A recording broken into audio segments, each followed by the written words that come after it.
Traders, today we are going to be looking at EURUSD, swing trading technical analysis for EURUSD. I hope you guys enjoyed last week's video because I pointed out a few things and those things have played out. So chances are if you watched that analysis and it made sense to you and you tapped in, you're profitable right now. So with that said, we're aiming to do exactly the same thing again today on this video by looking at the highest probability setup for market. Let's lock in and let's get this started.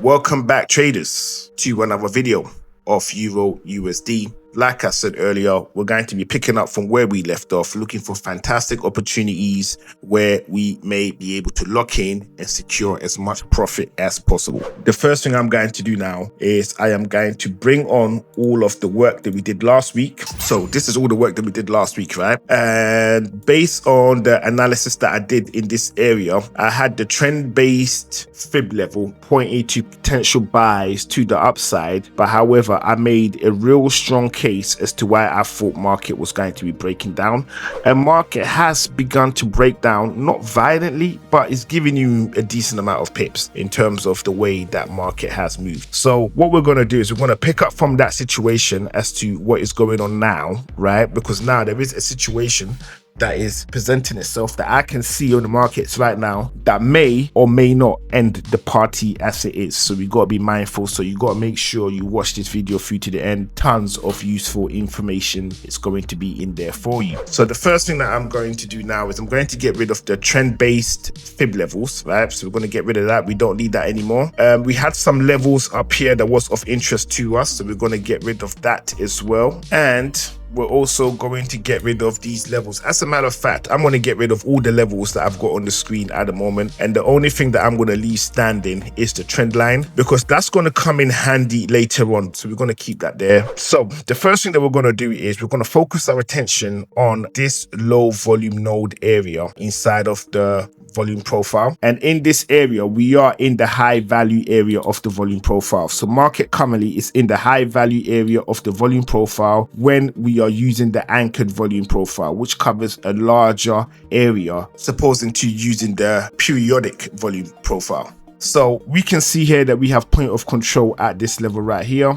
Okay, and at the making of this video, or at the making of the previous video, we had market in this area, somewhere in this area, yet to break through, right? So it's broken through at point of control. That level in question is 1.16420. So that is the level of interest to us in terms of the point of control where market is moving away from now. Also as well, we have this low volume node area right here, which is also of importance to us, this area right here. So I'm going to highlight this area for you. And what I like to do when I'm measuring out the low volume node area is I will use the vertical level. So that's this white line that I've just dropped. Okay. And what this does is this measures the high volume node areas. So it would measure this level here and it'll measure this level here, so that when I do draw out the low volume node area, it's as accurate as I can possibly get it, right? And that's why I aim for. I aim just to try to get it as accurate as possible. So we're going to change the color of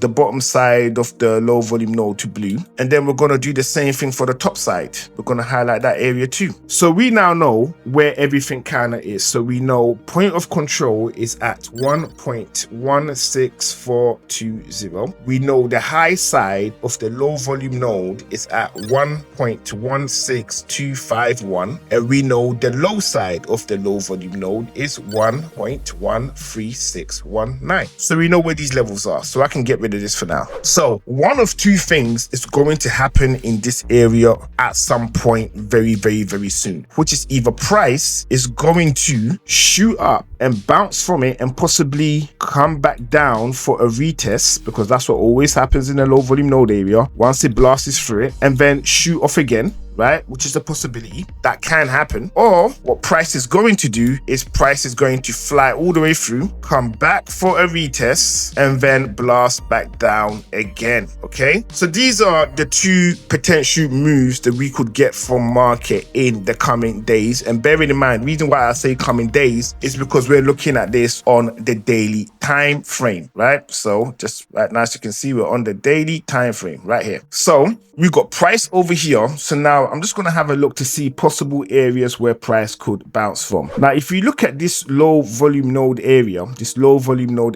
we can see that it nicely covers this area right here. So I'm just going to just draw a little level in between the low volume nodes so we can see that, okay? And we can see here that the probability of price moving upwards from this location, okay, is quite high, even though it has crossed the trend line. So another thing that I will be doing when prices begins to move away from this level is this is when I would move my trend line to cover this area, and that keeps it as accurate as possible. But since we don't have a pullback as of yet, we have to keep the trend line where it is. We cannot move that trend line at all because it makes no sense. So as it stands, what am I thinking in regards to Euro USD? What is my moves? Okay, my thinking is we need to wait. So if you're locked into Euro USD right now, okay, as a swing trade, you've already tapped in and you're selling off, right? I will say this, depending on when you got in, you need to be thinking about bringing in a trailing stop at the previous day's high. So for example, say you got in on this candle right here. You got in somewhere on this candle right here, okay? You let it play out as normal. You didn't do anything. You just let it play out as normal, okay? And then it got to this level right here. At this point, this is where I would say you should consider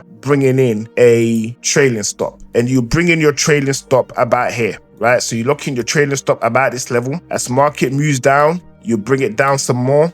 Right, if it moves down again, so after today's close, you bring your trailing stop just above today's candle, and that will be for tomorrow, providing it doesn't do a form of retracement. Looking at where market is right now, I cannot see market doing a form of retracement, but it is possible that it can. And if it does perform a retracement, one of the things that you would know, one of the things that you could do is that you would be certain in the fact that you have secured the bag. What do I mean? You bought in your trading stop, so even if market turns around, it's not going to mess up all of the gains that you would have made. That will be my recommendation. That will be how I would do it. All right. Now, because we are some distance away from any major level where Euro USD is going to do something interesting, there isn't really a lot I can cover in this space, because obviously if I went on to say the 4 hour or the 1 hour, I will be able to find opportunities all over there, right? Like, I'm not going to lie to you, I will find the opportunities that you could tap in. But the whole point is, by the time I have edited this video and I've put it out, so much time would have passed that that analysis would have been rendered useless, right? So the best analysis I can give you is on a day. It is how I actually trade myself. I use the daily time frame to work out what side of the coin I'm going to be on, and I think this is the best way of actually presenting that information over to you. So as it stands right now, the levels of interest to us is what is taking place within this zone, and that is the zone of 1.16251 and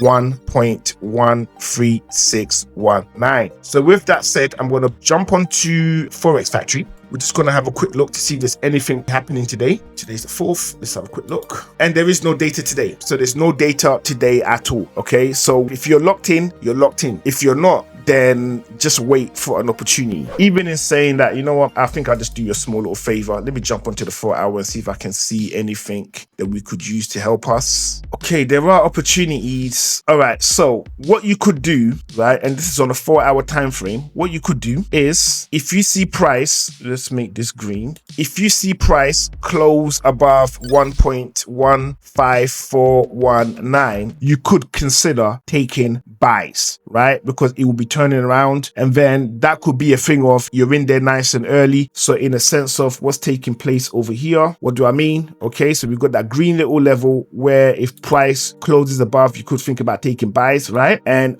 that will be based on the fact price has moved from this low volume node area, okay? It's come back in for a retest. That's it right here. then it's shot off, it's come back in for another retest, shot off again, come back in for another retest, shot off again, and now it's in for another retest, and you would be getting it in at this level right here for a push to the upside. So you'd be early in the game. That is if it pans out in the way that I've just described, okay? But however, me personally, I would not be using that at all. I'll be on a daily time frame, I will wait for my confirmation on the day, and then I'll ride it for maximum profit. That's how I would do it, right? And like I said, there is no data today. Let me have a look to see if there's any news today as well in regards to that. And there's nothing big coming out that's going to interrupt the whole show. So in my opinion, if you're locked in, you're locked in. There's nothing more you can do. You made a fantastic decision. Enjoy the profits. If you're not in and you want to get in, do I recommend getting in? No. But however, you are going to do what you're going to do, okay? Because FOMO is a real thing out here, right? Especially if you got people around you that are winning and you want to win too, and you think you can get in to make it happen, you're probably going to do something that you're not supposed to do. So I can't tell you don't do it. All it is I can say is right now, this thing is off. I need a pullback, right? I need a pullback so I can readjust my trend line. Once I've readjusted my trend line, if it pulls back in again, even if it turns around, I know that at least I've got 2 to 3 days of just solid profit, right? And that will be my vibe. That's how I will play the game. And this is what I'm sharing with you all now. So once again, I hope you find the content useful, right? I really hope you do. And if you have, make sure you hit that subscribe button, turn on the notification, okay? And drop us a like if you really like this content. If you think the content helped you out, drop us a like. Also as well, right about now, you should be seeing 2 thumbs. One of them is going to be on the volume profile, and another one is going to be on a playlist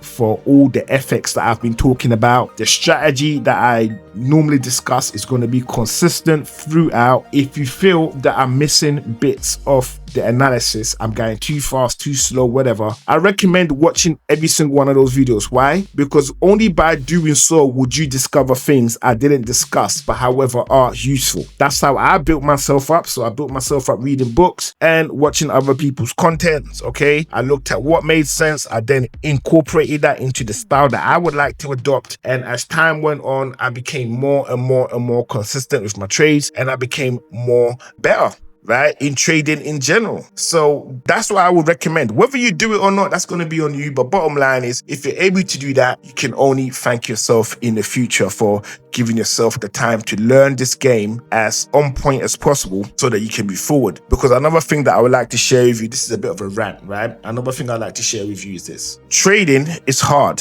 It's not easy. It's hard. But however, when you know what it is that you're doing, it becomes insanely easy. And you will get to the point where you're like, why did I find it so hard? Because it gets easier the more you do it. And the only way you can learn it is by doing it. And you're not going to learn it on demo. You're going to need live capital.